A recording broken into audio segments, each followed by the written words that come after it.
So I know this matters a lot to you guys. I'm gonna replicate the unboxing experience even though I've already unboxed it.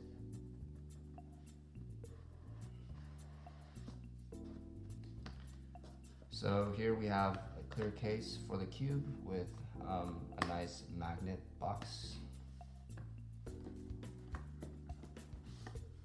Inside the accessory box, there's credit card as always. Very nice looking leather bag. And this is the 3x3 solving manual, which I don't think anyone needs.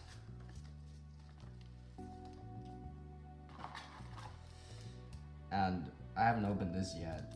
I don't know what these are for. I guess for cleaning your cube, but I wouldn't clean my cube with this. And here's the useful stuff, which is the guide to the adjustment system. We'll get to that in a sec. That's all the possible settings. Let me set it over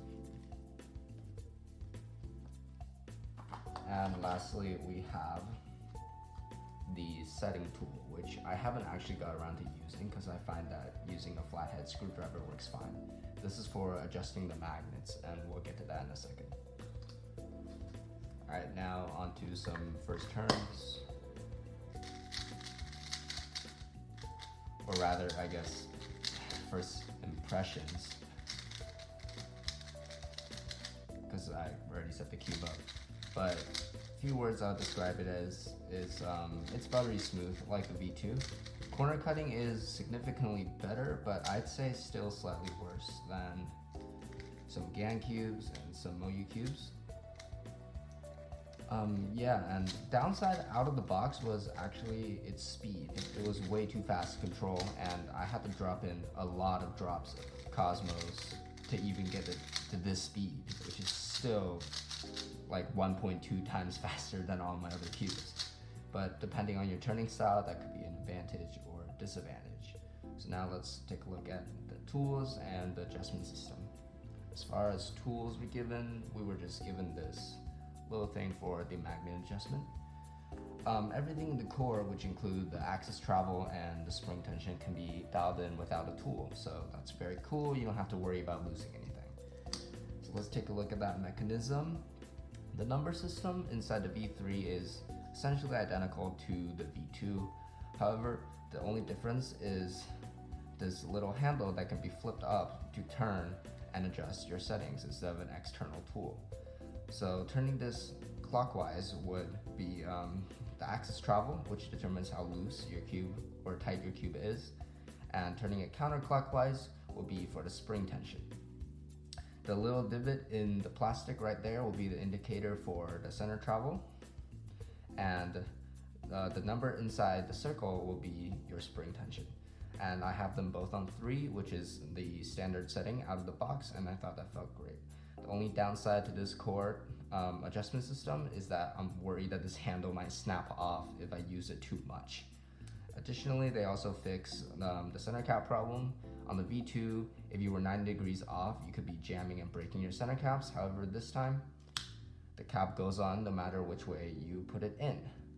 And for the magnet, it's the same. It's identical to the V2 and the WRM. So if you're familiar with that, you're good to go. There are 5 settings. The plus sign is on the right and the minus sign is on the left, and there's no chance you can see that through the camera. It's very faint.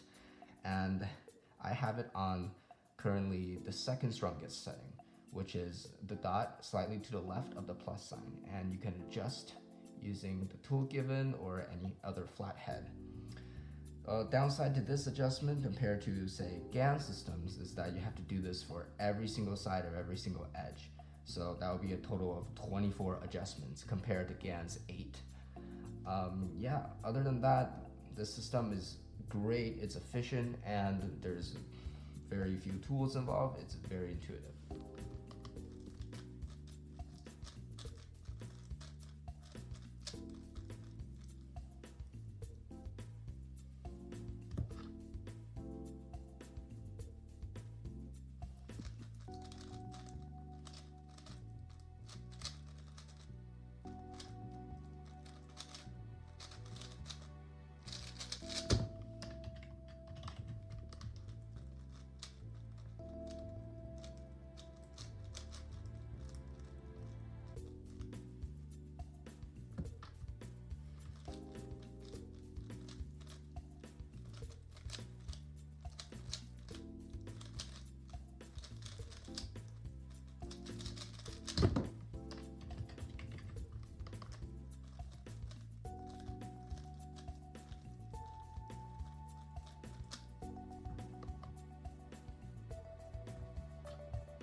right, now into the final verdict. Should you get the Tornado V3 Pioneer? Actually, I don't think I mentioned the full like version, which version is earlier. I guess I'll add that in. And yeah, other common questions: should you get this, say over the GAN 13?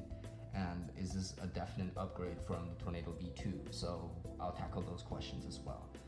I think I don't actually currently have the GAN 13. I might be getting it, but compared to the GAN 12, the feel difference is a big enough difference for me to get this puzzle. And as far as performance-wise, I'm not sure which one performs necessarily better. This cube definitely rivals any time that I get on the GAN 11, which is still my current main, and the GAN 12. So performance-wise, it's great, as you have seen in the Average 5. And yeah, it's a definite upgrade from the V2 as well. Corner cutting is for sure better, and I like the speed more, and the sound, it's like higher pitched, which I don't know, I guess I enjoy it a little more than like the lower pitched sound of the V2. So overall, a definite upgrade from the V2 as well. So I believe that's basically the majority of the concerns. And if you want any of this, you can buy it from Speedcube Shop. That's where I get all my stuff. And yeah, thanks for watching.